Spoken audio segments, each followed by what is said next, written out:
Se você quer entender como se negocia de verdade, segura firme, porque o que aconteceu agora entre China e Estados Unidos é uma aula de geopolítica. E de quebra, uma lição gratuita de como não fazer diplomacia, algo que o governo brasileiro parece teimar em ignorar. Hoje você vai entender como Trump conseguiu o que quis, como a China saiu fortalecida e por que, no meio disso tudo, o Brasil ficou com cara de figurante que esqueceu o texto. Mas antes, já sabe, deixa o like, se inscreve no canal e comenta aqui embaixo a palavra acordo para mostrar que você quer ver o Brasil aprendendo a negociar de verdade. Agora vamos direto ao ponto. Enquanto a imprensa comemorava a simples conversa entre Lula e Trump como se fosse o nascimento de um novo tratado mundial, os adultos estavam trabalhando. De um lado, a China, com sua frieza milenar, pragmatismo cirúrgico e olho no futuro.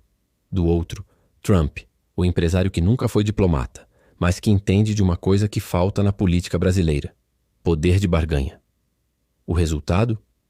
Um acordo histórico entre as duas maiores potências do planeta, que não apenas redefiniu o comércio internacional, mas deixou claro quem sabe negociar e quem só sabe discursar. É curioso, porque enquanto a diplomacia americana apertava as mãos chinesas e arrancava concessões estratégicas, o Brasil ainda tentava entender o que aconteceu no último encontro de Lula com Trump. Negociação? Só se for de cadeira, porque até agora ninguém viu um documento, uma troca, um gesto concreto. Foi aquele tipo de reunião que termina com mais sorrisos do que resultados e com mais promessas do que compromissos. O que houve ali foi conversa de elevador travestida de política internacional. Trump, por outro lado, saiu da conversa com os chineses com um acordo quase fechado e sem precisar tirar o sapato. Tarifa de 100%, suspensa, controle de exportações, ajustado. E a China ainda cedeu no refino das chamadas terras raras, o ouro tecnológico do século XXI. Enquanto isso, o Brasil continua sentado em cima de minas de riquezas sem saber o que fazer com elas. É o retrato de um país que tem tudo, mas não entende o próprio valor. E aqui entra o ponto que quase ninguém comenta. Trump não é diplomata, mas é estrategista nato. Ele entende que política externa não é sobre agradar, é sobre trocar. É o famoso toma lá da cá, o que a gente chama de realpolitik. Enquanto o governo brasileiro ainda acha que negociar é fazer discurso bonito em plenário, Trump senta na mesa com a caneta pronta. Ele pressiona, ameaça, promete. E no fim, leva o que quer. Não é coincidência que a China cedeu em áreas que jamais abriria mão com outro líder. O homem sabe jogar. Agora, o contraste é doloroso. Enquanto os Estados Unidos amarram acordos que fortalecem a indústria, garantem emprego e aumentam a influência global, o Brasil parece viver em uma bolha onde negociar significa publicar uma foto sorridente e dizer que a conversa foi produtiva. Produtiva para quem? Porque até onde se sabe, o Brasil continua pagando caro no que exporta e ganhando pouco no que importa. E o agronegócio, que deveria ser prioridade, só observa de camarote. Trump, no entanto, entende o peso da soja americana, das manufaturas, do fentanil, do mercado energético. Ele coloca tudo na mesa, não tem medo de pedir e menos ainda de impor. O curioso é que, do outro lado do mundo, a China entende perfeitamente o jogo. Eles não gostam de Trump, mas respeitam o método. O que eles veem no Brasil, infelizmente, é amadorismo travestido de moralidade. E aí, meus amigos, o mercado não perdoa a ingenuidade. E é aqui que mora a ironia maior. O governo brasileiro vive discursando sobre soberania nacional, mas não consegue usar essa soberania para defender o interesse do país nas mesas de negociação. Enquanto isso, Trump defende os puerto com unhas, dentes e tarifas. Ele entende que num mundo onde cada decisão vale bilhões, quem pisca primeiro perde. E o Brasil pisca o tempo todo. Agora alguém pode dizer, mas Trump é polêmico, ele causa confusão, ele bate de frente. Verdade. Mas sabe o que ele não faz? Ele não vai para reunião sem plano. Ele não chega de improviso. Ele não acha que carisma resolve geopolítica. Ele vai com números, com estratégia, com um manual de como ganhar antes mesmo de começar. É por isso que, no final, ele sai com a assinatura no papel, enquanto o Brasil sai com a foto no Instagram. E o mais engraçado é que quando o acordo entre China e EU foi anunciado, muitos aqui comemoraram como se fosse bom para o Brasil. Ah, agora as tensões diminuem. O comércio global melhora. Será mesmo?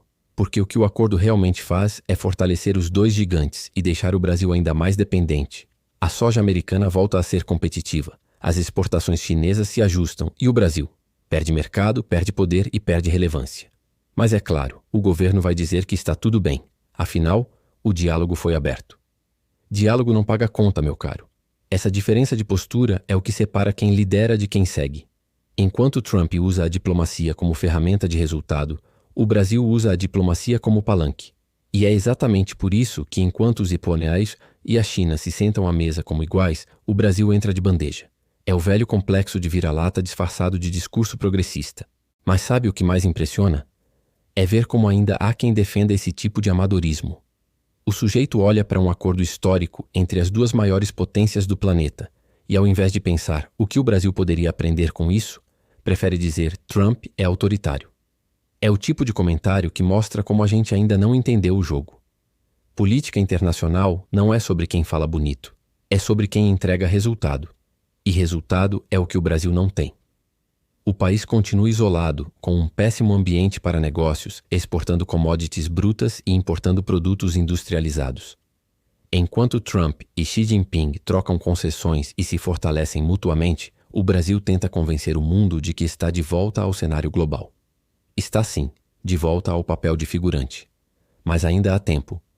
O problema é que isso exigiria algo que anda em falta por aqui: visão de longo prazo. Enquanto o governo segue refém da retórica ideológica, o mundo se move rápido. Trump entendeu que é possível brigar e negociar ao mesmo tempo. Ele dá o golpe, mas estende a mão. É o método clássico do chicote e cenoura. E sabe o que é mais engraçado? Funciona. Funciona porque o mundo respeita força, não discurso. E aqui, meu amigo, é onde o sarcasmo se torna tragédia. Porque o Brasil tem tudo para ser uma potência. Recursos, território, produção, talento. Mas falta o essencial: liderança com coragem de negociar de igual para igual. Enquanto Trump e Xi transformam reuniões em acordos, o Brasil transforma reuniões em fotos oficiais. É a diferença entre quem joga o jogo e quem assiste da arquibancada. E antes que alguém venha dizer que as coisas são mais complexas, eu pergunto: o que é mais complexo do que um país gigante que não consegue usar o próprio tamanho a seu favor? O que é mais absurdo do que ver o agronegócio brasileiro de joelhos enquanto os Israel fecham acordos bilionários que garantem hegemonia por décadas? É isso que acontece quando a diplomacia vira espetáculo. Trump pode ser polêmico, pode ser imprevisível, mas ninguém pode negar uma coisa: ele entrega resultado. E se tem algo que o Brasil precisa aprender com isso, é que o mundo não respeita quem pede, respeita quem exige. O problema é que aqui, quando o presidente viaja, a preocupação é com o discurso, não com o acordo. É o tipo de vaidade que custa caro. E quem paga a conta, claro, é o povo, que continua vendo o país perder espaço enquanto o resto do mundo avança. Então, sim, a China e os Estados Unidos chegaram a um acordo. E o Brasil? Continua esperando um milagre. Mas milagre, meus amigos, não se negocia, se constrói. E para construir é preciso mais do que palavras bonitas. É preciso visão, estratégia e coragem. Coisas que, infelizmente, parecem ter ficado fora da mala diplomática brasileira. Se você chegou até aqui, comenta acordo aqui embaixo para mostrar que você quer um Brasil que negocia de verdade, sem ideologia, sem pose, com resultados reais. E claro, se inscreve no canal, deixa o like e compartilha esse vídeo para a gente continuar expondo o que a grande mídia finge não ver.